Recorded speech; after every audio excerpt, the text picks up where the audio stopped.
नमस्कार. मराठी रोहिणी किचन या आपल्या यूट्यूब चॅनलमध्ये मी तुमचं स्वागत करते.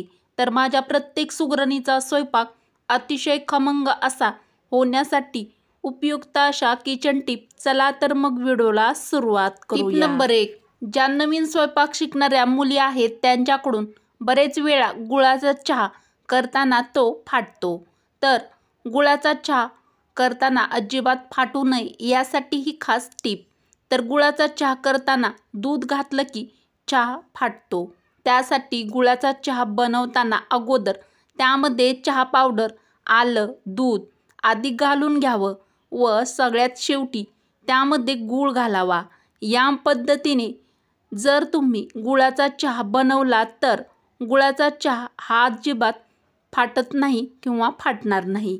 तर अतिशय उपयुक्त ही टीप आवडली असेल तर एक लाईक नक्की करा.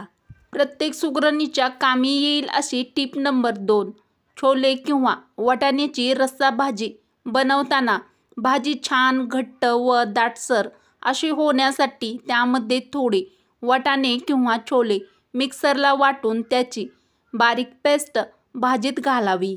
यामुळे भाजी छान घट्ट व दाटसर होते व चवीला पण अत्यंत टेस्टी व एक नंबर त्याची चव लागते. Tip number 3. फोडणीनंतर आमटीला किंवा मिसळीच्या रस्स्यावर छान लाल तवंग आणि तर्री आणण्यासाठी फोडणीमध्ये थोडीशी साखर घालावी.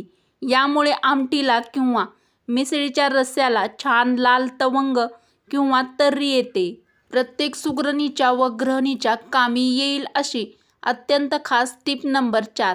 रात्रीचा शिळा भात उरला असेल किंवा शिल्लक राहिला असेल तर उरलेल्या शिळ्या भातात बारीक चिरलेला कांदा, ताजी लुसलुशीत हिरवीगार बारीक चिरलेली कोथिंबीर, बारीक कापलेली हिरवी मिरची, चवीनुसार त्यामध्ये मीठ व थोडासा चाट मसाला, 2 चमचे जिरे व धण्याची 2 चमचे पूड आणि 2 चमचे तांदळाचं पीठ घालून घ्या व त्यात थोडेसे पोहे व दही घालून घ्या व नंतर ते 1 ते 2 तास भिजवून ठेवा व नंतर त्याचे तुम्ही मस्त असे वडे बनवून तळू शकता किंवा मस्तपैकी त्याचं तुम्ही थालीपीठ बनवू शकता. तर हे वडे किंवा थालीपीठ चवीला अत्यंत टेस्टी असे लागते. अत्यंत खास टीप आवडली असेल तर एक लाईक पटापट नक्की करा. टीप नंबर 5. दूध छान उकळून ठेवावे. जर दूध गरम करायचे असेल तर अगदीच हलकेच गरम करावे, कारण वारंवार दूध गरम केल्यामुळे दुधातील पोषक तत्व नष्ट होतात. लक्षात ठेवण्यासारखी खास टीप नंबर 6. कावीळ झाली असेल तर आले, त्रिफळा, गूळ हे समप्रमाणात घेऊन बारीक करावे व पाण्याबरोबर घ्यावे. यामुळे कावीळ नियंत्रणात राहते. टीप नंबर 7. कोणताही पदार्थ बनवताना त्यात मिरची पावडर घालताना त्यासोबतच थोडीशी बेडगी मिरची पावडर देखील घालावी. यामुळे पदार्थाला छान लालसर रंग येतो. टीप नंबर 8. जर तुम्हाला घरी हेवी वर्कच्या साड्या धुवायच्या असतील तर त्यांना बेबी शॅम्पूमध्ये धुवाव्यात. यामुळे साड्या सॉफ्ट व मुलायम अशा राहतात. अत्यंत खास टीप नंबर 9. चहा बनवताना चहा उकळताना त्यामध्ये आपण दूध घातल्यानंतर चहा उतू जाऊ नये यासाठी त्यात गाळण घालून ठेवावी. चहा कितीही उकळला तरी तो भांड्याच्या बाहेर म्हणजेच पातेल्याच्या बाहेर येणार नाही. यामुळे आपला चहा अजिबात उतू जाणार नाही. अत्यंत खास टीप नंबर 10. डोसा बनवताना नुसता उडीद डाळीचा न वापर करता वेगवेगळ्या डाळी त्यासाठी वापरा. यामुळे सगळे विटामिन आपल्या शरीराला मिळतात. अतिशय खास टीप नंबर 11. तूप बनवताना रवी किंवा तुपाचे भांडे खूप जास्त चिकट होते, त्यामुळे त्यामध्ये उकळते कडक पाणी टाकून ठेवावे. यामुळे भांड्याचा चिकटपणा लगेच कमी होतो. साधी सोपी पण लक्षात ठेवण्यासारखी अत्यंत महत्त्वाची टीप नंबर 12.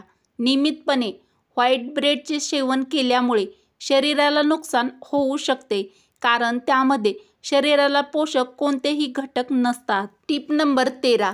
कोणतीही भाजी बनवायची असेल व धने पावडर शिल्लक नसेल तर अशा वेळी थोड्याशा कोथिंबिरीच्या काड्या मिक्सरला वाटून त्याची पेस्ट बनवून घ्यावी व ती त्यामध्ये भाजीमध्ये घालू शकता. अत्यंत महत्त्वाची टीप नंबर 14. मुलांची उंची वाढवायची असेल तर त्यांना दोरीवरच्या उड्या, सायकलिंग करणे, लटकणे असे व्यायाम करावेत. यामुळे उंची झपाट्याने वाढते.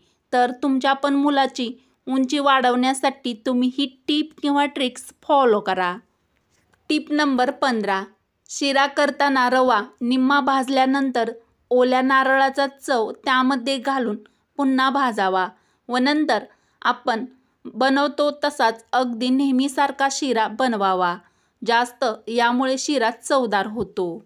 टीप नंबर 16. खुलून भूक लागत नसेल तर कैरीचे किंवा लिंबाचे लोणचे भाकरी किंवा चपातीबरोबर खावे. यामुळे खुलून भूक लागते. प्रत्येकाच्याच कामी येईल असे लक्षात ठेवण्यासारखी खास टीप नंबर 17. टाचांना भेगा पडल्या असतील तर आणि टाचा पण जास्त प्रमाणात दुखत असतील तर मेण वितळून टाचांच्या भेगामध्ये भरावे. यामुळे भेगा लवकर भरल्या जातात. तर तुम्हाला पण टाचाच्या भेगा असतील किंवा टाचदुखी असेल तर ही टीप ट्राय करा. टीप नंबर 18. तुळशीचे पाणी पिल्याने श्वसनाच्या समस्यापासून आराम मिळतो. तुळशीमध्ये शक्तिशाली कफनाशक गुणधर्म आहेत. निरोगी आरोग्यासाठी तुम्ही ही टीप फॉलो करा. टीप नंबर 19. घशाला त्रास होत असेल किंवा आवाज बसला असेल तर गरम दुधात हळद घालून प्यावे. अत्यंत महत्त्वाची टीप नंबर 20. जास्त प्रमाणात तिखट मसाले, तळलेले पदार्थ खाल्ल्याने स्वभावामध्ये चिडचिडेपणा आणि राग वाढतो. प्रत्येक सुगरणीसाठी कामी येईल अशी खास टीप नंबर 21. तांदळाची खीर बनवताना त्यामध्ये थोडासा रवा भाजून त्यामध्ये घाला. यामुळे छान घट्टसर खीर होते व त्याची टेस्टसुद्धा छान येते. साधी सोपी पण अत्यंत महत्त्वाची टीप नंबर 22. दुधाचे गोड पदार्थ बनवताना जायफळ व वेलची पूड घातल्यास दूध फाटते. तर तो पदार्थ थंड झाल्यावर त्यामध्ये जायफळ पूड किंवा वेलची पूड घालावी. टीप नंबर 23. ज्यांना वारंवार ॲसिडिटी होते त्यांनी पोहे व साबुदाणा याचे सेवन तुमच्या आहारामध्ये टाळावे. टीप नंबर 24. जास्त प्रमाणात आंबवलेले पदार्थ खाल्ल्याने जसे की इडली, डोसा, आप्पे हे पदार्थ खाल्ल्याने हाडाचे कॅल्शियम कमी होते. वरील उपयुक्त व अत्यंत खास टीप जर तुम्हाला आवडल्या असतील तर मराठी रोहिणी किचन या आपल्या मराठमोळ्या चॅनलला सबस्क्राईब करा, लाईक करा व असेच नवनवीन व छान छान व्हिडिओ तुमच्या मित्र-मैत्रिणीला शेअर करायला अजिबात विसरू नका. चला तर मग भेटू अशाच पुढच्या एखाद्या छानशा व्हिडिओमध्ये. व्हिडिओ पूर्ण बघितल्याबद्दल धन्यवाद.